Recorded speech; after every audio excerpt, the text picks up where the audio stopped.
comprendre.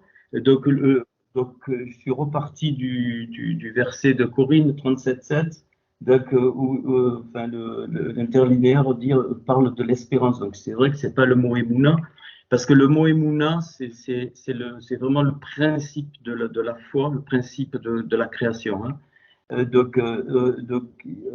Et je disais que Iterolel, hein, donc c'est la conscience qui me porte donc à la louange.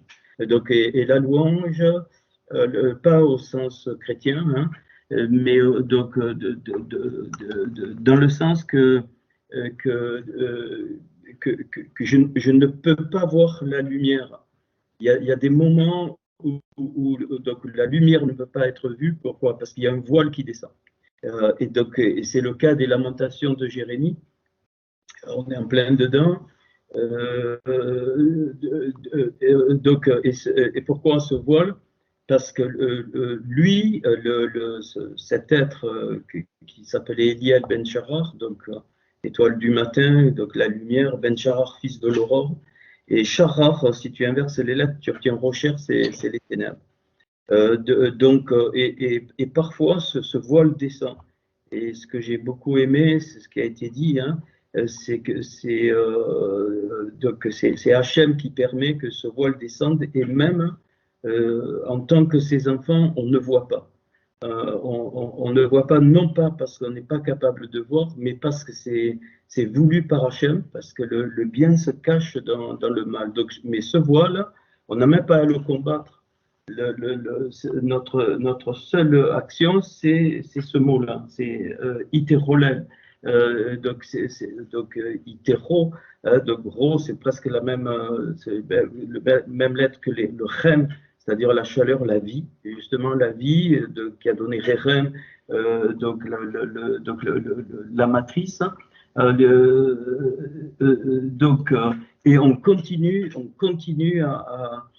comment dire, à ne pas lâcher dans la grandeur de Hachem, et ainsi de suite. C'est dans ce sens. Donc, c'est pas la émouna, la confiance au sens, comme on l'a vu plusieurs fois, hein, mais c'est vraiment cette dimension. C'est-à-dire, même s'il y a le voile, c'est voulu, et c'est pour nous renforcer. Pour nous renforcer afin que nous nous appuyions eh bien, non pas sur ce qu'on voit, hein, mais sur ce qu'on sait.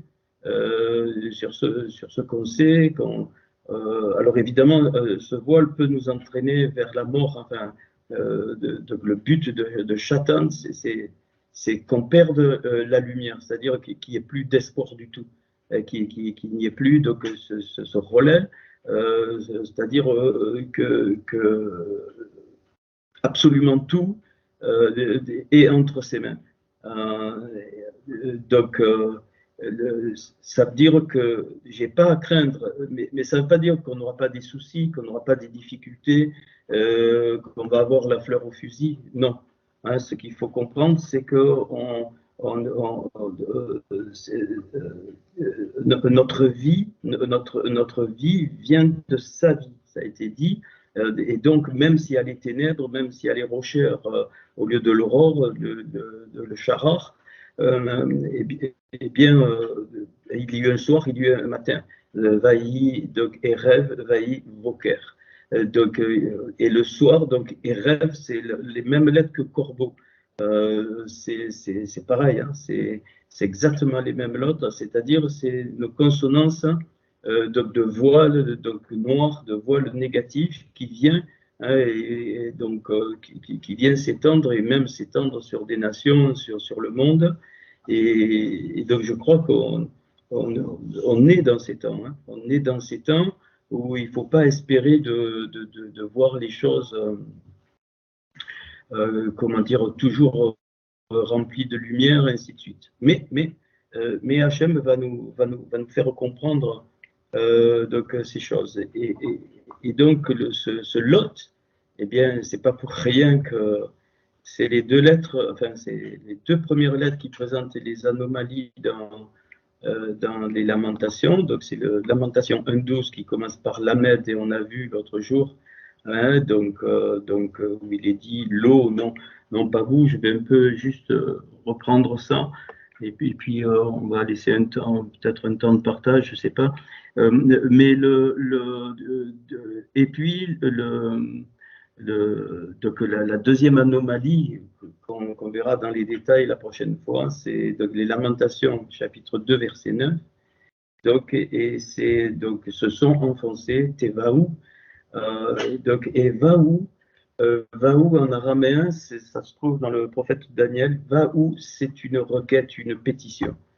On pourrait presque dire une prière, mais j'aime pas employer le mot prière en français. Bon, vous connaissez ma position là-dessus, mais Baou, c'est vraiment une requête du cœur. C'est alors c'est pas une demande, c'est une pétition. C'est-à-dire que il y a l'idée d'insistance d'Abbaou. Et donc ce verset, Lamentation 2.9, commence par Tevaou, qui veut dire se sont enfoncés. Be'aretz d'enterre, quoi eh bien, Shaharia, c'est-à-dire ses portes. On verra, je vous le ferai la prochaine fois, parce qu'aujourd'hui, je n'ai pas la pleine forme, mais j'en parle juste à peine. Donc, et Shahaya, donc c'est Shaharia, plutôt, donc ça veut dire ses portes. Mais on peut le retraduire la porte de Yah. On verra qu'il y a 4 mots qui finissent par Yod et donc les portes, les barres, les verrous. Puis il y a les prophètes.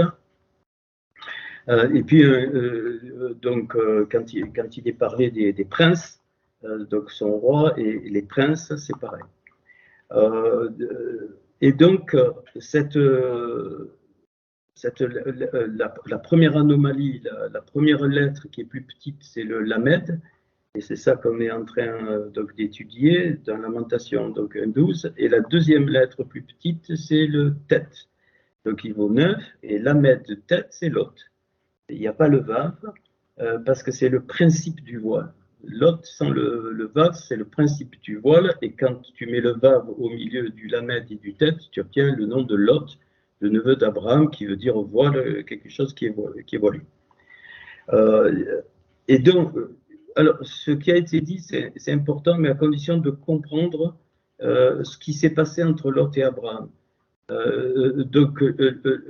Lot a cru voir la bénédiction. C'est ça qu'il faut bien comprendre.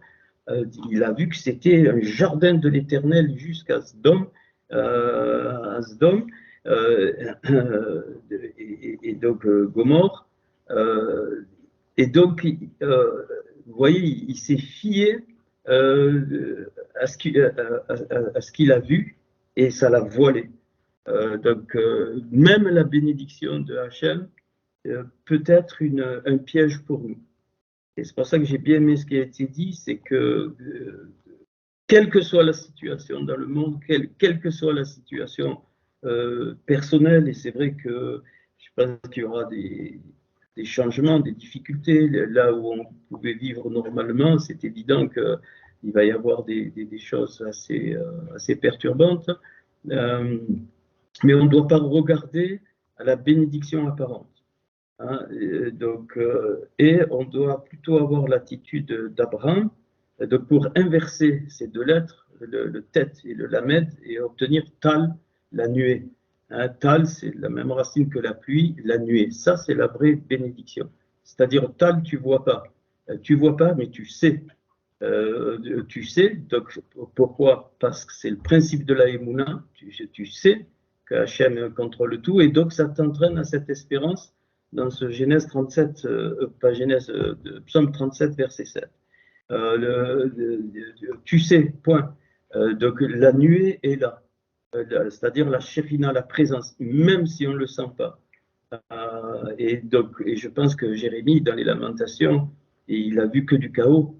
Il a fait que pleurer. Il a vu il a vu la destruction des 2 temples. Il a vu qu'il y aurait la destruction du 3e temple, qui en fait est le 3e temple, pour moi, bien sûr, qui va certainement, il va être reconstruit physiquement ou pas, mais le 3e temple, c'est le peuple juif et les Goïms qui ont reconnu qui ont reconnu Yodhévavé comme le seul lieu. C'est le temple vivant, c'est le temple du Saint-Esprit, c'est le temple du souffle saint de la Roi Kodesh. Hein, c'est clair.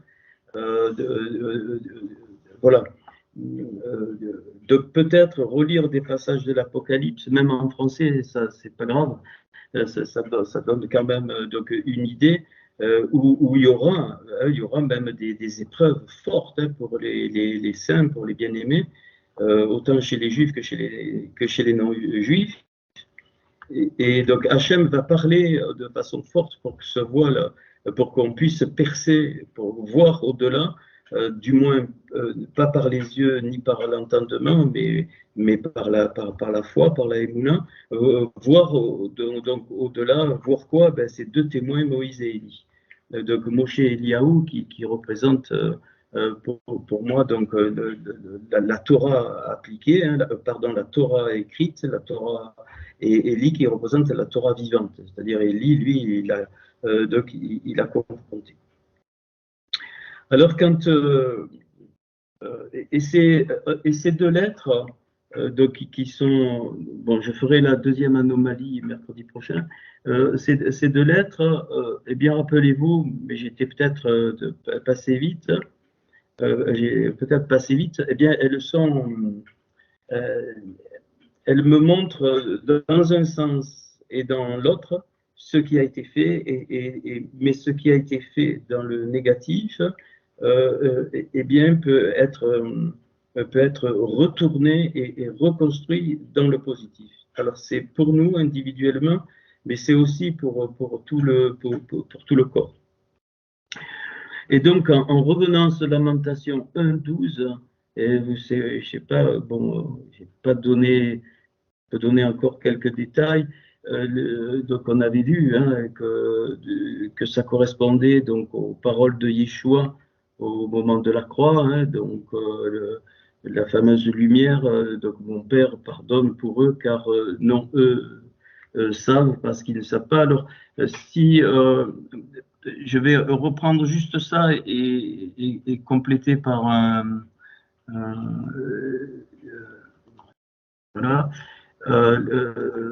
Je vais reprendre donc ça donc juste pour vous montrer. Alors, j'ai pas fait j'ai pas tout mis. Enfin, pour dire pour moi. Voilà. Donc, si vous vous souvenez, et je crois que pour nous, enfin pour nous, pour tout le monde, eh bien, c'est cette parole qu'on retrouve dans ces Lamentations 1.12. Hein, alors je le redis en mot à mot quasiment. Non à vous, ce non à vous, il correspond, voici mon messager. C'est-à-dire qu'il y aura, alors ce qui est magnifique, c'est que dans Ésaïe, il est dit que les aveugles verront et que les sourds entendront. Alors le mot aveugle, c'est la même racine que la peau. Or, donc les aveugles, c'est horim, c'est-à-dire ils ont une peau. Donc une peau, c'est-à-dire une perte de la lumière à cause de la chute, mais ils verront. C'est-à-dire que le voile, ce voile, ce lot, eh bien, il va être déchiré. Mais ce n'est pas une action uniquement d'en haut. Nous avons quelque chose donc, à faire, entre guillemets, pas le mot faire pour faire, mais nous-mêmes. C'est-à-dire que, ça a été dit, nous devons rentrer dans cette réparation concrète. Et je suis quand même un peu étonné que ça a du mal à descendre. Pour réparer, il faut d'abord on n'apprend pas à réparer. C'est pas ça. La chose essentielle, c'est de retrouver notre identité. Qu'est-ce que je suis? Pourquoi je suis descendu? Pourquoi Hachem a fabriqué? Et dans ce but-là, quels sont les talents qu'il a mis en moi? Et je développe ces talents. C'est fondamental. si je ne trouve pas mon identité, je perds ma royauté. C'est ce qui s'est passé quand il y a eu la chute. Adam, il a perdu son identité, hein, son identité royale et qu'il était le couronnement de la création. Je l'ai dit, hein, et je le redis, Adam est unique, les Adamiques sont uniques. Alors je vous annonce une bonne nouvelle, c'est ça la bonne nouvelle de Yeshua, mais c'est caché, c'est que tous les êtres adamiques, tous sans exception, seront restaurés. Aïe. Alors là, ça fait mal, hein. Vous allez me dire, mais comment même ceux qui ne sont pas sauvés, entre guillemets, c'est qu'une question de temps. Dans toutes les générations, il y aura il faut que la lumière soit révélée par des ténèbres. Mais les ténèbres, il y a deux sortes de ténèbres. Il y a les rochères, c'est-à-dire quand on ne voit plus, donc ça peut nous concerner, et puis le théum. Le théum, c'est vraiment l'abîme. C'est un lieu où normalement on ne doit pas s'y trouver. Donc, les ténèbres que nous vivons sont en fait remplies de lumière. Le bien se cache dans le mal. Alors, pourquoi tous et ça, c'est peut-être difficile à capter, et c'est pour ça que Paul me parle d'une certaine prédestination. Alors, la prédestination, c'est plutôt, je dirais, la destinée indéterminée. Mais, eh bien, les étincelles, elles viennent, elles reviennent, même en Yeshua, jusqu'à ce que, eh bien, on ne puisse plus revenir. Je ne parle pas que de notre monde, parce que c'est fini. On aura, comme le Mashiach, toute la Rorma, donc éternelle.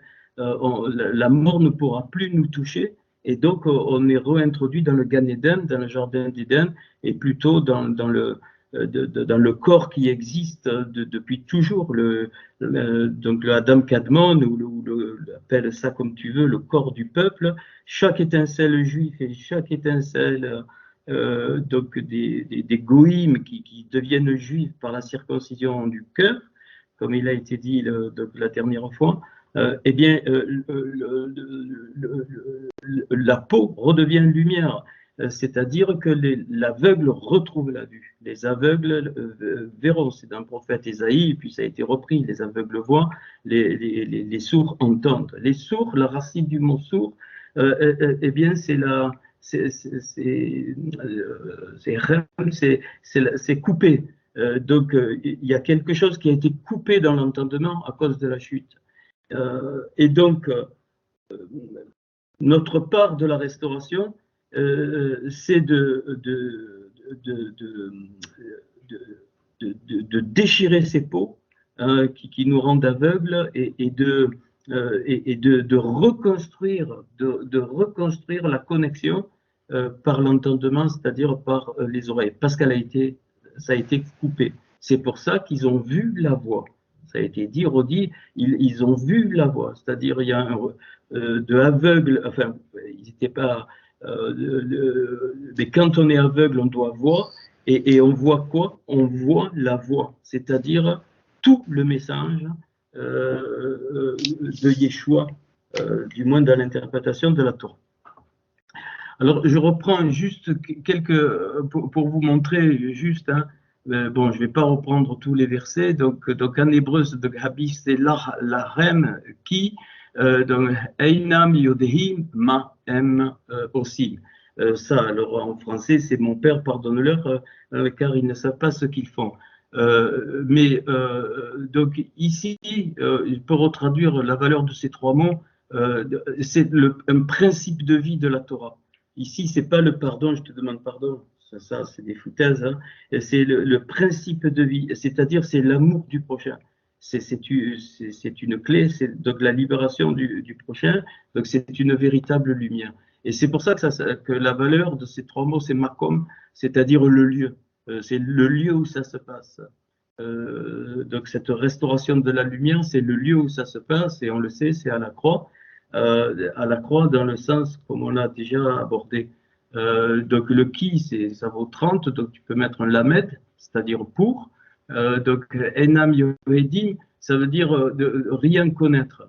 Donc, et puis on avait vu ce jeu de mots, donc mahem, c'est-à-dire l'inverse du principe de Adam, ça c'est Adam, ma c'est la question, donc, et M ça a été retourné. Donc ce qui vient du souffle, et puis c'est donc le souffle de l'épreuve. À cause du péché, il y aura le souffle de l'épreuve pour redevenir cette question de vie. Ça, c'est la question de vie. Ça veut dire quoi? Si tu gardes la question naturelle, tu ne peux pas comprendre la vie. Il y a des grands philosophes qui ont écrit là-dessus, c'est le mythe du Sisyphe, c'est-à-dire la vie naturelle sans Dieu, sans l'origine de Hachem, elle est tellement absurde que ça ne vaut pas le coup. Tu te tires une balle dans la tête et tu te dégages. Pourquoi? Parce que s'il n'y a rien, c'est quoi? C'est quoi? Souffrance, difficultés, problèmes, même les très très riches, hein, ils ont des problèmes, donc les maladies, les choses comme ça. Voilà, donc, et ça, c'est eux, c'est le hem, c'est-à-dire ça, c'est l'individu. Hem, ça, il est passé de l'autre côté, bien sûr, tu es coupé. Mais quand tu reviens à l'origine du souffle, le ma, c'est donc la question, ah, ok, tu retrouves l'origine du souffle, et à ce moment-là, quoi qu'il arrive, eh bien, tu sais que ta vie vient de Dieu, donc qu'elle a un sens, même si on ne le connaît pas. Donc, et aussi, c'est faire, donc, parce qu'ils ne savent pas ce qu'ils font, eh bien, quand je retraduis ici, donc, c'est le lieu, alors, excusez-moi, donc, ici, ce mot-là, ces deux mots, donc, non connaître, enfin rien connaître, ça fait 235, et 235 c'est miketz, c'est-à-dire miketz, ce qui, à la fin, donc le lieu pour la fin, de quoi? De la révélation de l'homme de la lumière, c'est-à-dire Yeshua. Ça, c'est la valeur, la question est l'inverse de la question non connaître, ça fait donc l'homme de la lumière. C'est pour ça qu'il est dit, je suis de la lumière du monde, ok. Donc ce passage de lamentation, eh bien, nous indique ce principe. Alors, au premier niveau, mon Père pardonne car ils ne savent ce qu'ils font. Donc, s'ils ne savent ce qu'ils font, on ne peut pas leur imputer parce qu'ils ne peuvent pas. D'où un des points de notre vie, ça doit être quelque chose qu'on comprenne, c'est que notre rôle, c'est de retrouver cette lumière d'où je viens, qui me redonne cette identité. Et le principe, c'est pardon, c'est-à-dire aller au-delà du don de soi, c'est-à-dire donner à l'autre d'une façon ou d'une autre. Et ça, je peux pas, voilà, peux pas y échapper. Et c'est ça qui va permettre, c'est le retour à ton identité originelle, en acceptant que tu es éternel, ton étincelle est éternelle, et que tu ne peux rien rajouter à l'œuvre du salut. Absolument rien, ni retrancher, ni ajouter. C'est pas quelque chose de décrété, c'est une indétermination. Et le temps ne nous appartient pas. C'est pour ça que le temps dure. Le temps dure, c'est pour que toutes les étincelles eh bien, reviennent pour que tout le corps soit complètement formé.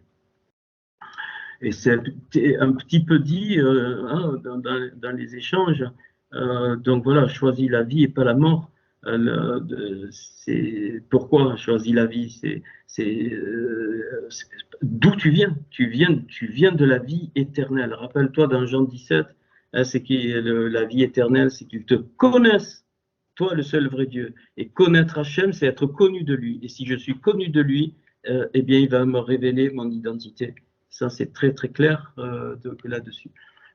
Donc, ok.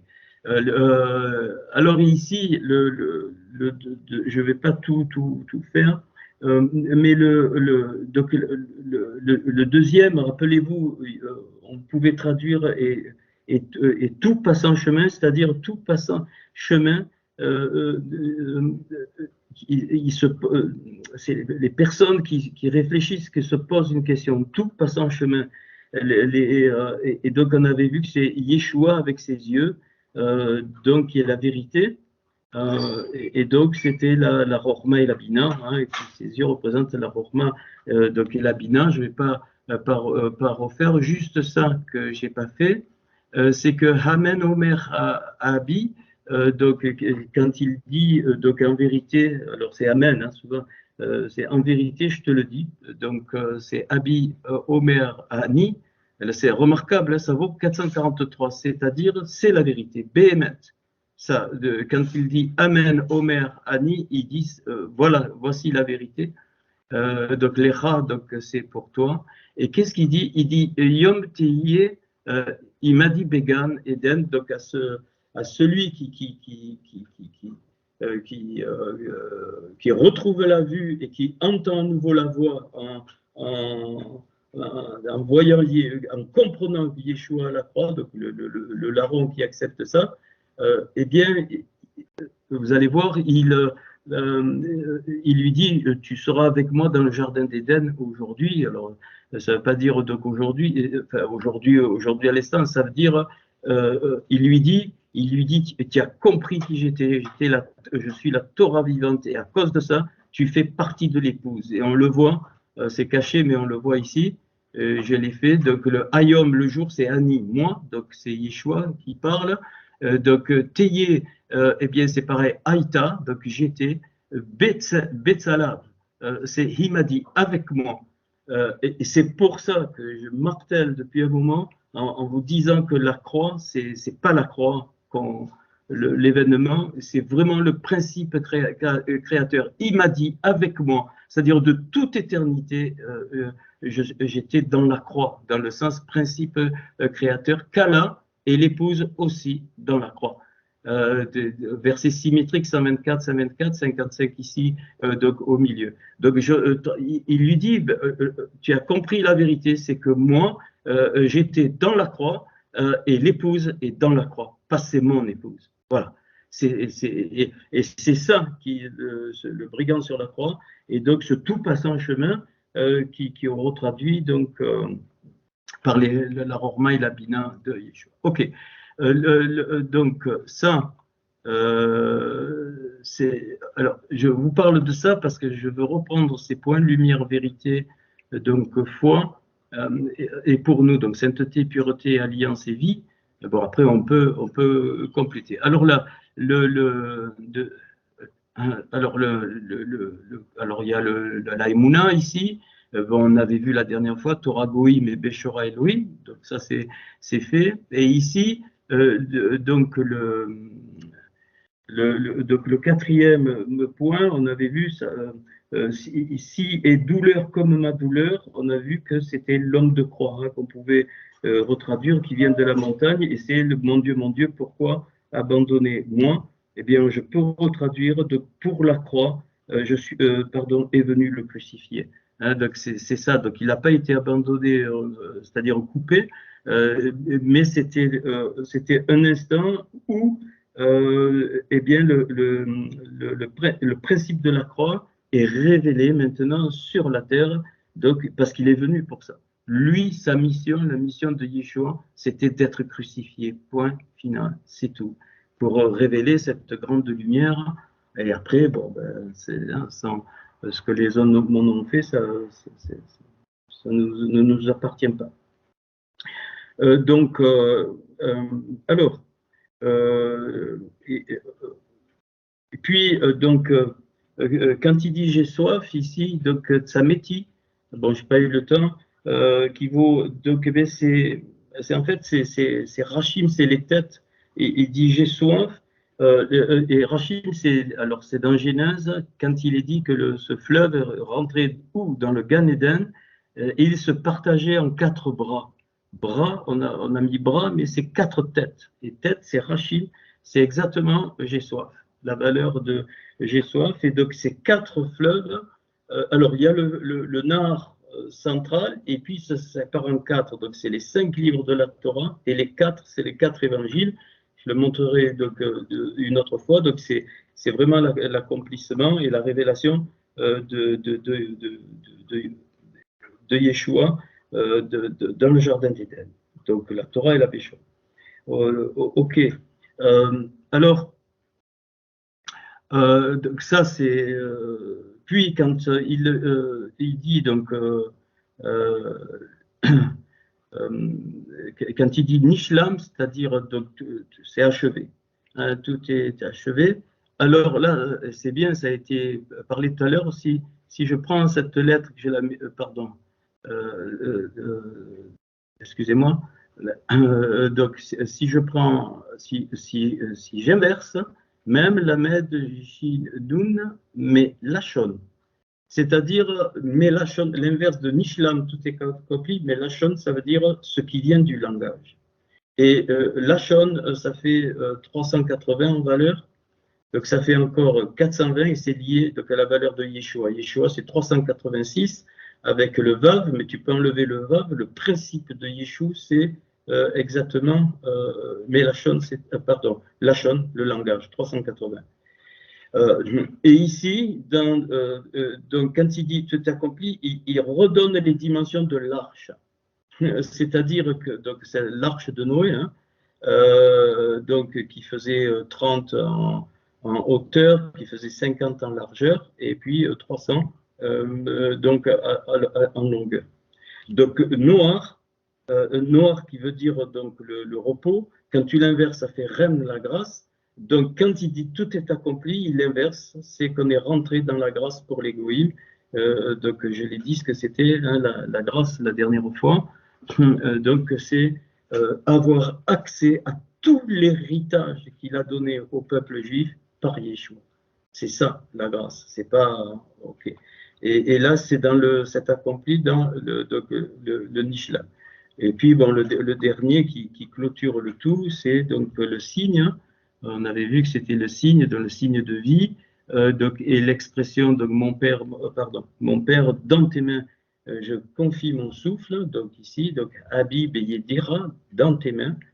Et alors, on le verra, je le ferai dans les détails, c'est que la main de Hachem, la Yérida, il y a le mot main dedans qui tient la Chaya, la vie, et donc, et l'indétermination, c'est quand la main se retire pour que la vie descende. Alors, à ce moment-là, je rentre dans la destinée indéterminée.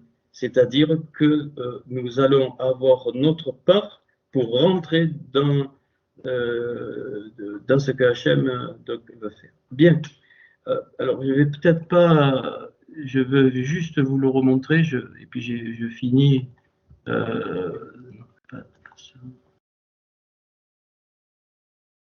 Voilà.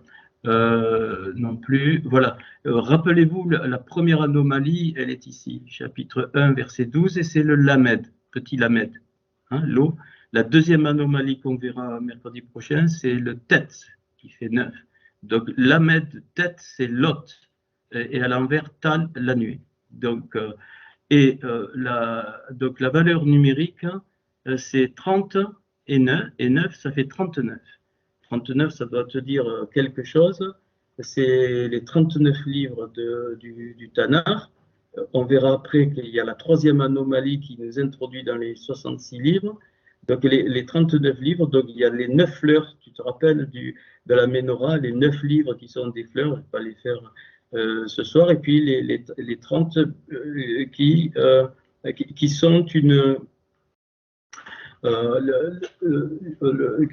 qui symbolise la reconstruction. C'est-à-dire les 9 fleurs sont 9 lumières fondamentales, on a vu une signification, mais pour la reconstruction. Et c'est pas pour rien.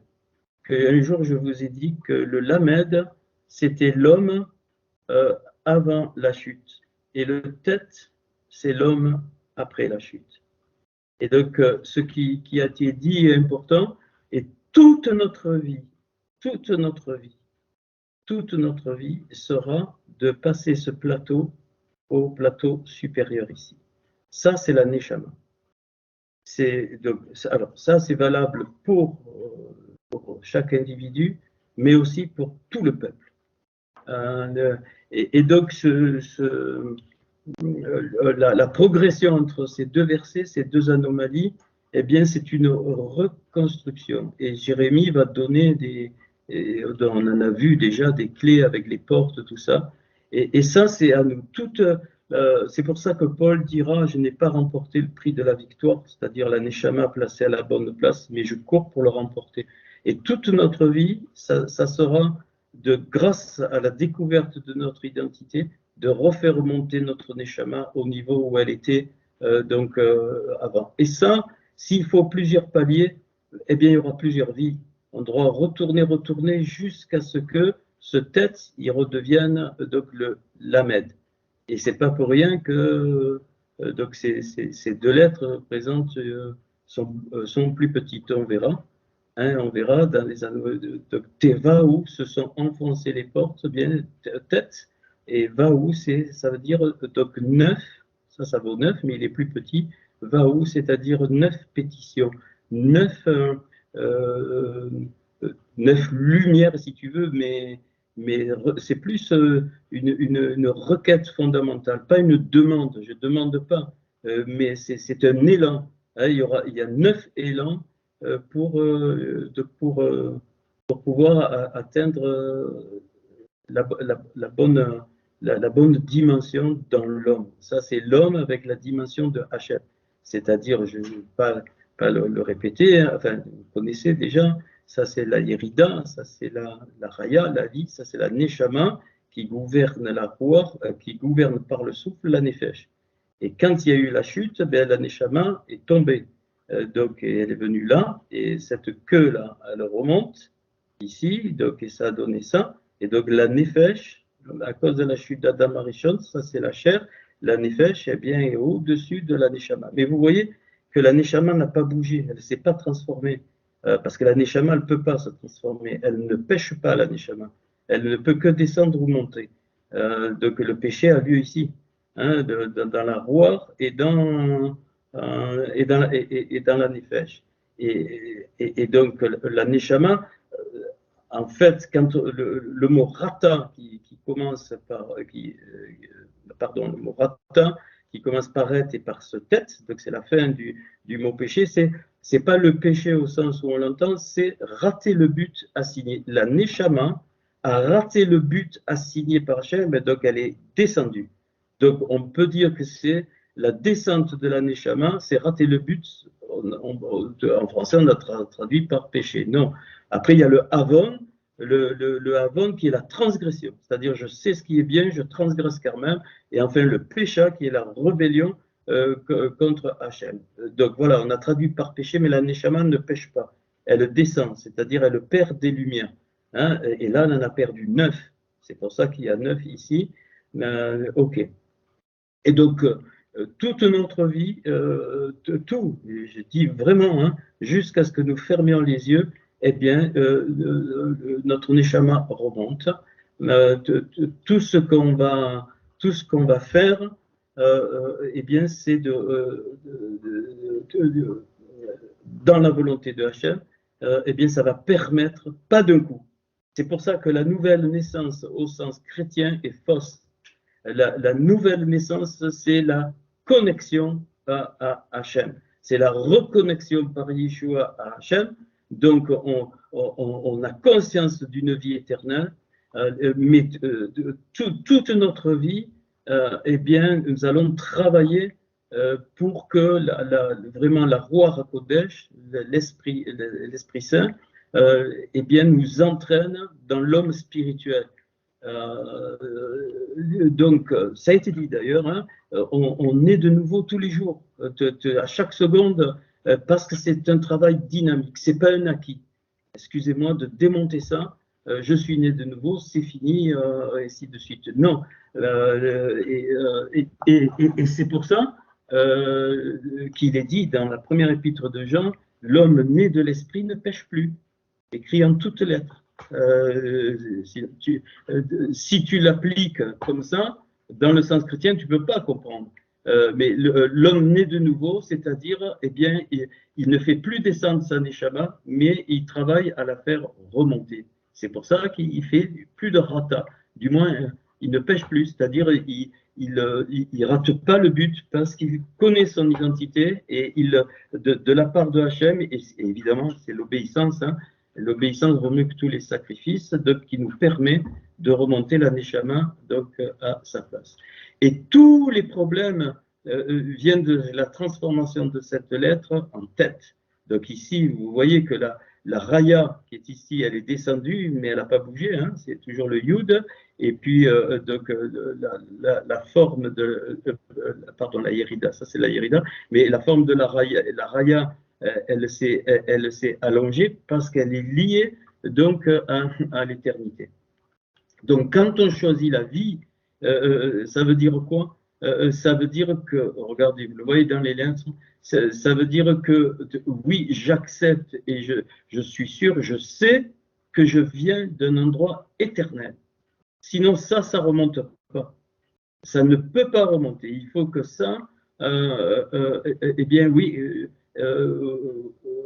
voilà, celui qui, pour nous, pour nous, par Yeshua, par les mérites de Yeshua, nous nous reconnectons à donc, la vie éternelle. Et ça va permettre de faire monter la Neshama. Et évidemment, la chair, alors il va falloir travailler sur les pensées, ça a été dit, sur les paroles, sur plein de choses qu'on doit faire, mais pas de façon religieuse, mais qui doivent devenir un mode de vie. Et donc, tout le but du salut, c'est ça. Là, on commence à toucher des choses profondes. Le but du salut, travailler à votre salut, c'est ça. C'est faire monter la neshama. Donc, le salut n'est pas un acquis. Je n'ai pas dit que le salut se perdait. J'ai pas dit ça du tout. Hein, on va simplement retarder. On ne peut pas perdre la reconnexion avec Hachem, mais seulement on peut, dans une vie, ben, on n'arrive pas à remonter toute la neshama. C'est pour ça qu'il faudra plusieurs descentes, revenir même en Yeshua, jusqu'au jour, jusqu'au jour, au temps, ça ne nous appartient pas, où notre neshama est bien placé à ce moment-là. Personnellement, je ne sais rien, hein, mais personnellement, enfin, il me semble l'avoir montré, mais je ne vous le montre pas ce soir, que, eh bien, quand on est devenu un lamed, on est dans la Rochma. Le lamed, c'est l'enseignement de la Rochma, tel que Yeshua était, et c'est fini. Donc, on ne revient plus. C'est-à-dire, comme le brigand à la croix, eh bien, on rentre directement dans le corps de l'épouse, évidemment par la croix. Donc voilà. Et si j'inverse les lettres, Tag, le contraire, ici, ça c'est la nuée. Hein. Donc voilà, la nuée, c'est quoi? Eh ben, ça veut dire que je travaille, je pars d'où je suis, donc tout homme est pécheur, hein, donc au sens de la faute d'Adam Rishon, et je travaille à aller vers le Lamed. L'autre, il a fait le contraire. Hein, il savait le Lamed, il savait ça, mais il a travaillé plutôt aller vers le tête, et donc ce qui a fait que l'autre le voit. Donc voilà un petit complément des. Alors, et vous savez que vous avez là dans la lettre Lamed, eh bien les 7, donc la lumière, vérité. Alors la lumière, elle est ici, c'est ce yod, elle est au-dessus là, tout en haut, la lumière vers le haut, donc qui viennent de la Kéter, qui viennent donc d'où on vient, hein, du corps mystique, allez, je vais dire comme ça. Donc, et puis tu as donc la vérité ici. C'est le même plateau que ça, mais très court, c'est-à-dire qui sort donc de la lumière, hein, donc la vérité. Et puis donc la petite tige donc ici, eh bien ça c'est la Emouna, c'est la Emouna, et la Neshama est accrochée d'où elle vient par la Emouna. Voilà, donc lumière, vérité, Emouna. C'est le principe de la création, c'est-à-dire de la haute. Et la Neshama fait l'interface. La Neshama, bien, c'est pas pour rien qu'on est au niveau de la sainteté dans, hein, dans l'ordre que je vous ai indiqué. Puis on rentre, alors ici le souffle, ça va être l'alliance. L'alliance, c'est-à-dire Hachem s'est engagé et moi pareil, je suis dans cette alliance, c'est-à-dire jamais il n'enlèvera la connexion de l'alliance, donc la connexion du mariage. Et puis ici, ben, la vie ici, donc c'est un peu les sept, donc les sept caractéristiques qu'on vient de voir. Voilà. Alors, vous voyez au passage que quand ça s'est retourné ici, la Nefesh, non seulement elle s'est courbée pour dominer la Neshama, mais elle s'est grandie. Et c'est pour ça que beaucoup de choses dans la Béchora parlent de la chair et de l'esprit. Hein. Et donc, ça, c'est la marche suivant l'esprit, et ça, c'est la marche suivant donc la chair. Donc, voilà. Bon, je finis là. J'ai voulu